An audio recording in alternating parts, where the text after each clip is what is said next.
様こんにちは、セリナです。今回は3月買ってよかったコスメ紹介をしていきたいと思います。3月はシャネルのスプリングサマーコレクションやディオールスックコスメデコルテ、イヴ・サンローラン・ボーテなど人気ブランドの新作日焼け止め、そしてクッションファンデーションやフェイスパウダーなどベースメイクの新作が盛りだくさんでしたよね。今回も3月に動画内でご紹介させていただいたアイテムを簡単に振り返った後、私の3月お気に入りアイテムを実際にメイクしながらご紹介していきたいと思います。ぜひ皆様の3月買ってよかったコスメもコメント欄で教えていただけたら嬉しいです。こちらのチャンネルでは他にも新作のコスメを中心にご紹介しておりますので、気になった方はぜひチャンネル登録して動画もチェックしていただけたら嬉しいです。それでは早速始めていきます。まずは3月に購入したアイテムを動画中に振り返っていきたいと思います。1つ目はこちら、3月3日発売、アディクションのスキンケア UV タッチアップクッション、001のトランスルーセント、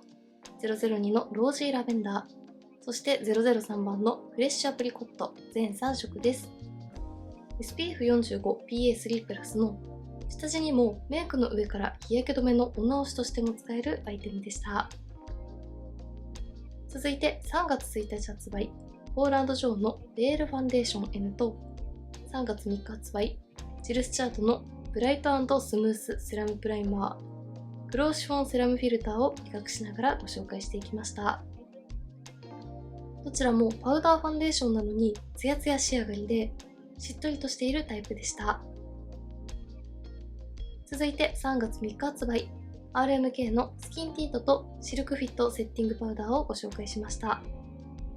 下地も日焼け止めもいらないこれ1本で仕上がるスキンティントと、滑らかで軽やかな仕上がりのパウダーでナチュラルなベースメイクに仕上がるアイテムでした。続いて2月16日発売、コスメデコルテのサンシェルターマルチプロテクションコンフォートと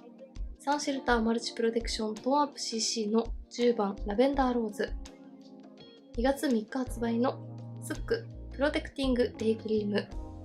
2月24日発売のディオールプレステージホワイトルプロテクター UV ルミエールシアグロー、そして3月3日発売のイヴ・サンローラン・ボーテフェアショットエアリーライト UV50、2月3月に発売された SPF50 プラス PA4 プラスの日焼け止めを比較しました。続いて3月17日にリニューアルをしたディオールスキンフォーエバースキンコレクトコンシーラーをご紹介しました。続いて2月24日発売、ディオールのディオールスの UV シールドクッション、3月15日発売、ローラメルシエのフローレスルミエールラディアンスパーフェクティングトーンアップクッション、そして3月21日発売のクレドポーボーテタンクッションエクラルミヌ、新作のツヤクッションファンデーションを比較しました。続いて3月24日発売、シャネルスプリングサマーメイクアップコレクション2023よりデキャトルルージュ UA ジュの957のタンドレス、958のキャラクテール、透明サンシェルの限定色67番のルージュフレ、スティロ U ウォータープルーフ N の限定色72番のオーローズをご紹介しました。そして最後はこちら、3月1日発売のボビーブラウンリュクスラディアンスルースパウダーと3月24日発売、NARS のソフトマットアドバンストパーフェクティングパウダー、そして4月14日発売、3月21日より一部店舗とオンラインで先行発売中の MAC スタジオフィックスプロセットブラールースパウダーの新作パウダーを比較しました。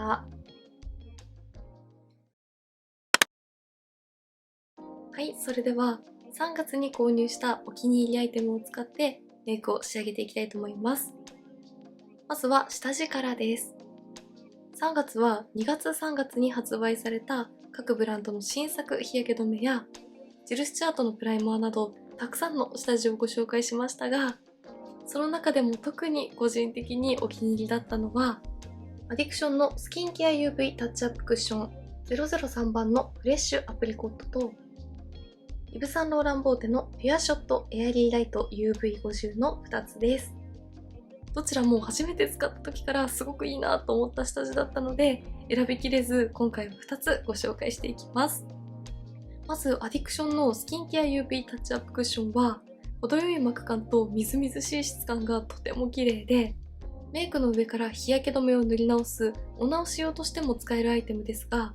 個人的には下地として使うとみずみずしい質感で、上にのせるファンデーションのノリが良くなったり、水分で長時間保湿し続けてくれるので、ベタつくことはないけれど皮脂崩れにも強く乾燥も気にならないというところがとてもお気に入りポイントでした。もちろんお直しとして使ってもつるんとしたツヤが復活してくれてとても綺麗なので、長時間外出する時の日焼け対策としても持ち運んでいるアイテムです。カラーは全3色展開で、003番以外にもカラーレスタイプの001や血色感のあるピンクにブルーパールが効いている002番のロージーラベンダーがありますが、どれもすごく絶妙なカラーなので、その日のメイクに合わせて使い分けていますが、この3色の中でも特に003番のフレッシュアプリコットは、塗るだけで絶妙なヘルシー感と綺麗な立体感を出してくれるところがすごくいいなと思っているポイントです。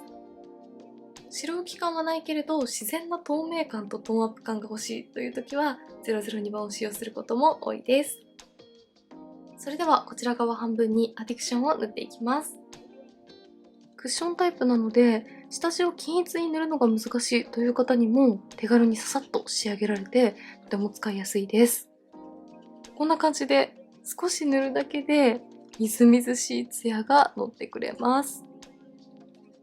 これからの時期、崩れも気になるけど、メイクをする時の乾燥も気になるという方にもとても使いやすいです。肌質選ばずに使いやすいところがすごくいいなと思っています。はい、こちら側にアディクションのスキンケア UV タッチアップクッション003番を塗ってみました。こんな感じのかなりみずみずしいツヤがとても綺麗なのと、003番は全3色のうち一番カバー効果があるので、少しの赤みや色ムラはこんな感じでカバーもしてくれて、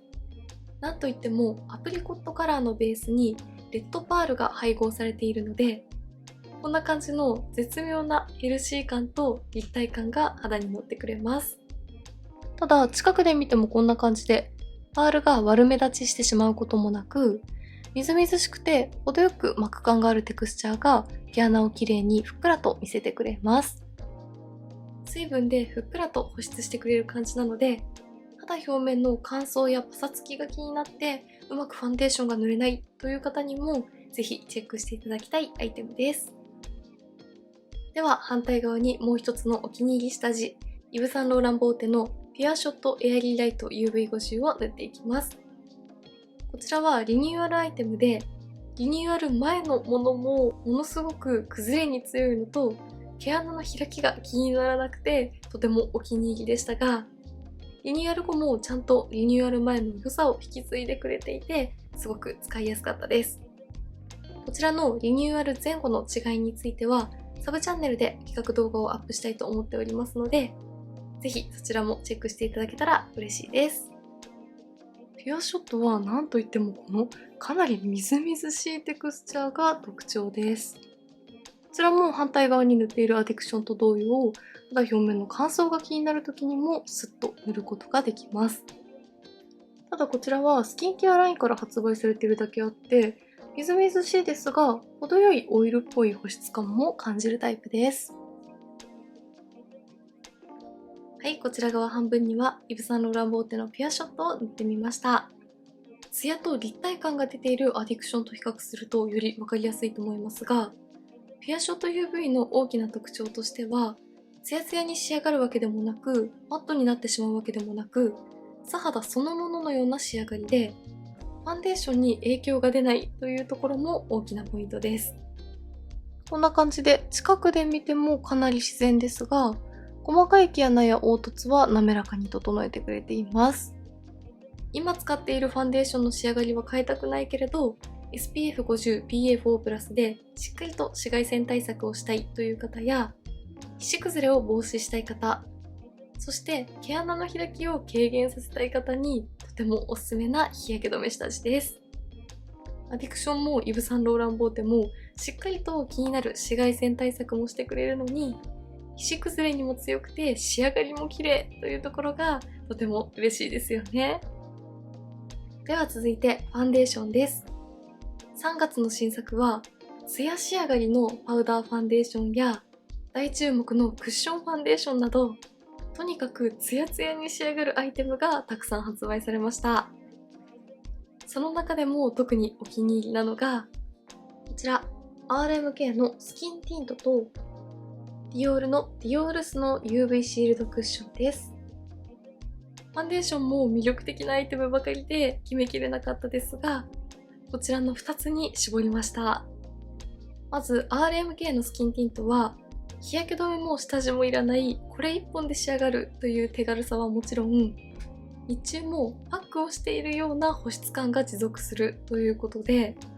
つけている間もみずみずしい水分による保湿感が持続してくれる点や、カバー力はとてもナチュラルですが、元々の素肌が綺麗だったかのように見せてくれる仕上がりがすごくいいなと思ったアイテムです。私は赤みやニキビ跡などが気になるので、普段はハイカバーなタイプのファンデーションを好んで使用しますが、ナチュラルに仕上げたいという時にコンシーラーと合わせて使用しています。ではこちら側に塗っていたアディクションの UV タッチアップクッションをオフしたので、下地に何も塗っていない状態で RMK のスキンティントを塗ってみたいと思います。色付き下地のようなみずみずしくてスルスルと伸び広がってくれるタイプです。こちらも肌表面の乾燥が気になる時やファンデーションがうまく塗れないという方にもすごく使いやすいと思います。今期の新作ベースメイクは塗りやすいアイテムもとても多かったように感じます。はい、こちら側に下地なしで RMK のスキンティントを塗ってみました。かなり伸びもよく塗りやすいタイプで、この素肌のような自然な仕上がりがとても綺麗ですよね。そしてこちらのスキンティントは伸ばしていくと肌がピンと張るような感じに仕上がるので、近くで見てもこんな感じでかなりカバー力はナチュラルですが、この張り感で毛穴や凹凸を補正してくれるような感じがします。ただこういったニキビ跡などの赤みを完全にカバーするというわけではないので、気になる部分はコンシーラーと組み合わせて使うのがおすすめです。まさにブランドからの日中もパックをし続けているような水分による保湿感がしっかりと閉じ込められている感じが、これからの花粉などで肌の揺らぎが気になる時期にも安心して使いやすいアイテムだと思います。こんな感じのかなり強いツヤ感も出るので、ツヤツヤ肌仕上がりにしたいという方にとてもおすすめで、気になる方はナチュラルなパウダーを重ねてあげるのがおすすめです。続いて反対側にはディオールのディオールスの UV シールドクッションを塗っていきます。ディオールの美白スキンケアラインから発売されているクッションファンデーションで、首から浮く感じはせずにすごく自然なのに、このパッケージの偏光ピンクのような柔らかい透明感が肌に乗ってくれて、ナチュラルだけど柔らかい透明感が欲しいという時にぴったりのクッションです。そしてこちらはケースと本体の他にもう一つレフィルがついてくるので、ディオールのベースメイクの中でもかなりお手頃なアイテムなんじゃないかなと思います。こんな感じでカバー力はハイカバーすぎずナチュラルすぎずちょうど中間的なので、厚塗り感もなく、でも赤みや色ムラもしっかりカバーしてくれる感じがします。はい、こちら側にディオールのスノークッションを塗ってみました。全3色展開のうち一番落ち着いているカラーを使用していますが、こんな感じで首から浮く感じはしないのに絶妙なピンクの柔らかい透明感が出ているのが分かりやすいと思います。近くで見てもこんな感じでツヤツヤしすぎないつるんとしたツヤ感がとても綺麗ですよね。そしてこちらのクッションファンデーションの一番のお気に入りポイントは、クッションファンデーション特有の肌表面のベタつきやぬるつきが全然なくて、つけている間もスキンケアファンデーションのだけあってパサパサに乾燥してきてしまうという感じは全くしませんが、塗った瞬間からベタつきや重さがないというところは、皮脂崩れが気になるタイプの私にはとても嬉しいポイントでした。白浮きすることなく自然に透明感や柔らかさを出したいという方や、ファンデーションを塗った後の肌表面のベタつきやぬるつきが苦手という方にとてもおすすめです。RMK もディオールもどちらも自然なのにすごく綺麗な仕上がりだと思います。今回はイヴ・サンローラン・ボーテのピュアショットエアリーライト UV50 とディオールのディオールスの UV シールドクッションで合わせました。続いてのアイテムはこちら。ディオールのディオールスキンフォーエバースキンコレクトコンシーラーです。リニューアル前からデパコスのコンシーラーといえば、こちらのディオールのフォーエバーコンシーラーというくらい人気のアイテムだったので、今月のリニューアルもかなり注目度が高かったんじゃないでしょうか。個人的にはリニューアル前のカバー力の高さはそのままに、リニューアル後は肌に自然に溶け込むようなテクスチャーに変化していたところがすごく使いやすくてお気に入りポイントです。目の下の広範囲と赤みやニキビ跡などのカバーに塗っていきたいと思います。ハイカバータイプなのにこんな感じで目の下に塗っても全然重さがなくて自然に肌に馴染んでくれるので、広範囲にもカバーにもマルチに使えるタイプです。そしてこんな感じでツヤすぎずマットすぎず程よいつるんとしたツヤが出るタイプなので、ファンデーションの仕上がりも邪魔せずに使いやすいです。続いてニキビ跡のカバーです。ニキビ跡のカバーにもこんな感じでカバー力が高いのでしっかりとカバーをしてくれます。はい、こんな感じで目の下の広範囲と気になる部分のカバーにディオールのコンシーラーを塗ってみました。ファンデーションの自然なツヤ感に全然影響もなく、コンシーラーを重ねて重たくなっている感じもしないですよね。近くで見てもこんな感じで気になる部分のカバーはしっかりとしてくれますが、コンシーラーを塗った境目がわからないくらい自然に肌に溶け込んでくれます。目の下の広範囲にも気になる部分のピンポイントのカバーにもマルチに使いたいという方にとてもおすすめなコンシーラーです。では続いてフェイスパウダーです。3月はルースパウダー2種類とプレストパウダー2種類をご紹介しましたが、もう新作のパウダーは粉感がないのが当たり前になっているくらい、かなり自然で粉っぽさを全く感じないアイテムばかりになっていて、すごく進化しているなぁと感じました。その中でも特に個人的にお気に入りだったのはこちら、MAC のスタジオフィックスプロセットブラールースパウダーです。他のパウダーもそれぞれに特徴があってどれも良くて本当に悩みましたが、MAC のパウダーは粉感が全然ないのに皮脂による崩れにかなり強いというのと、パフでたっぷりとパウダーをのせてもブラシで磨いた後のようなつるんとサラサラな肌表面の触り心地がかなり良くて、とてもお気に入りのパウダーになりました。付属のパフで塗っていきたいと思います。こんな感じで全然肌にパウダーが乗った感じはしないのに、この時点でも肌表面はつるんとサラサラに仕上がっています。そしてカラーも先行発売で一番人気とのことだったラベンダーという一番トーンアップ効果があるカラーを使用していますが、首から浮くこともなく、パウダーなしの方と比較しても白浮きしないのに自然なトーンアップ感を出してくれるところが色出しも絶妙だなと思います。はい、こちら側半分に塗ってみました。パフでたっぷりとつけてもこんな感じで、パウダーなしの方と比較しても粉っぽさや重さが全然ないですよね。そしてこちらはブランドサイトに光を反射させて立体感のあるマット肌という記載がありますが、まさにその通りで、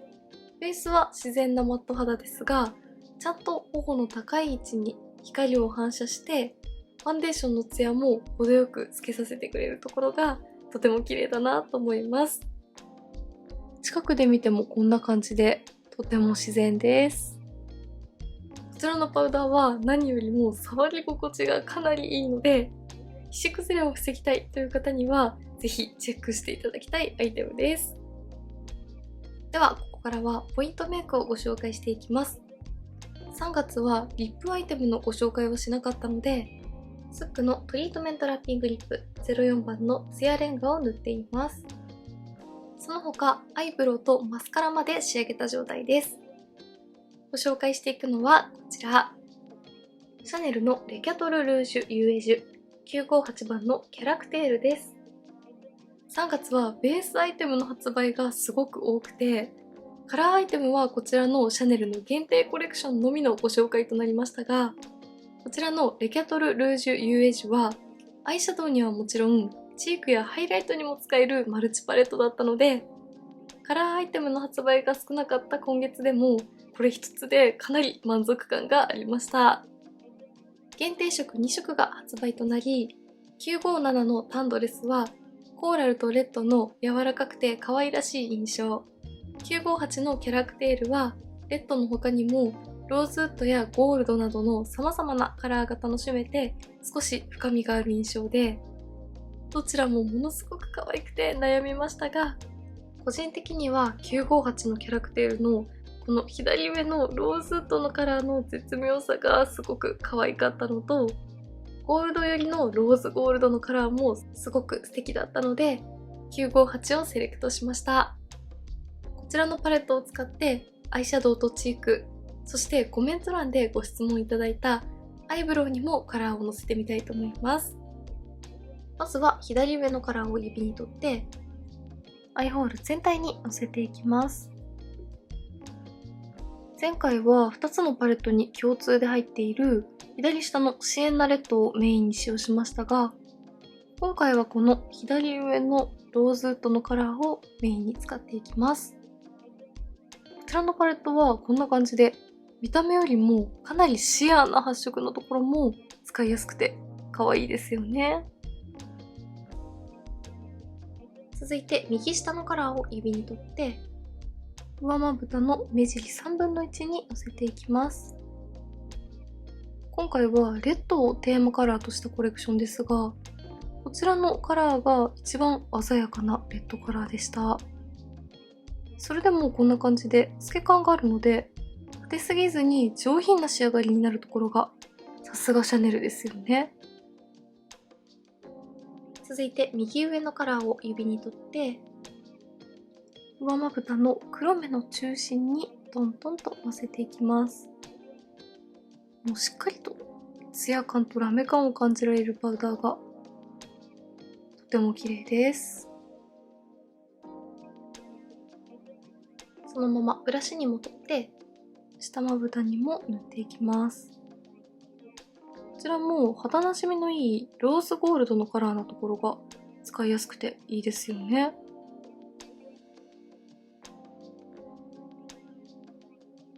続いて左下のカラーをチークブラシに取ってチークとして塗っていきます。右上のハイライトカラー以外はマット質感とのことでしたが、このシエンナレッドのカラーはマットの中でも少しツヤ感があるように感じるのと、特にシアーなカラーなのでチーク使いもものすごく可愛いです。最後に左上のカラーをアイブロウ用のブラシに取ってアイブロウにものせていきます。コメント欄でアイブロウにも使えるかご質問いただいていましたが、アイブロウに使っても透け感があるのでカラーがべったりと乗ってしまうこともなく、すごく使いやすいと思います。特に今使っているローズウッドのカラーはレッドの要素もありますが肌なじみがいいので、眉に少しだけレッドのニュアンスを足したいという時にも使いやすいカラーだと思います。はい、ではこんな感じでシャネルのレキャトルルージュユエージュ958番のキャラクテールを使ってアイシャドウとチーク、そしてアイブロウにカラーをのせてみました。アイメイクはこんな感じで、今回はローズウッドのカラーをメインにして、この透け感のあるレッド感を前面に出してみました。ローズゴールドのハイライトカラーが効いていて、とても可愛いですよね。そしてチークは今回のコレクションのキーカラーでもあるシエンナレッドのカラーを使用してみました。マットタイプですが、程よいツヤ感を感じるので、ハイライトなしでもつるんとした肌に仕上がっていると思います。そしてアイブロウにもローズウッドのカラーを足してみました。透け感もあって肌なじみもいいカラーなので、眉にカラーをのせてみたいけど失敗したくないという方にも程よいニュアンスチェンジとして使いやすいと思います。これ一つでポイントメイクが完成するので、顔全体に統一感も出てすごく使いやすいと思います。そして最後はこちら。シャネルのステロユーウォータープルフェーヌの限定色72番のオーローズのカラーです。こちらもスプリングサマーコレクションの限定色として発売されたアイライナーで、予約の時点でかなり人気だったというのも納得なくらい、この絶妙なカラーがすごく可愛かったです。上まぶた全体にのせていきます。こんな感じでメタリック感もあるタイプですが、子供っぽくならずにちゃんと上品さが残るところが、こちらもさすがシャネルという感じのカラーでした。レッドと組み合わせると軽やかさが出てとても可愛いです。はい、こんな感じでアイライナーまで入れてみました。メタリックでおしゃれ感のあるカラーがレッドのアイシャドウとの相性もとてもいいですよね。こちらの2つは数量限定アイテムですが、現時点ではまだ公式オンラインブティックでカートに入ったので、気になった方はぜひお早めにチェックしてみてください。はい、ではこんな感じで3月買ってよかったお気に入りアイテムを使ってメイクをご紹介していきました。3月は下地、クッションファンデーション、そしてフェイスパウダーなどベースメイクが大豊作な月で、保湿感もありつつ崩れにも強いというアイテムが多い印象だったので、肌タイプ選ばずに使いやすいアイテムが多かったんじゃないかなと思います。これからの花粉による肌の揺らぎなどで引き続き保湿もしたいけれど崩れも気になりだすという時期にも使いやすいアイテムばかりでした。そしてカラーアイテムはシャネルのスプリングサマーコレクションのみのご紹介となりましたが、マルチに使えるパレットだったので、これ一つでもとても満足感のあるメイクが仕上がりました。ぜひ皆様の3月買ってよかったコスメもコメント欄で教えていただけたら嬉しいです。メイクについてのご質問やこんな動画が見たいなどございましたら、お気軽にコメントやチャンネル登録していただけると嬉しいです。それでは最後までありがとうございました。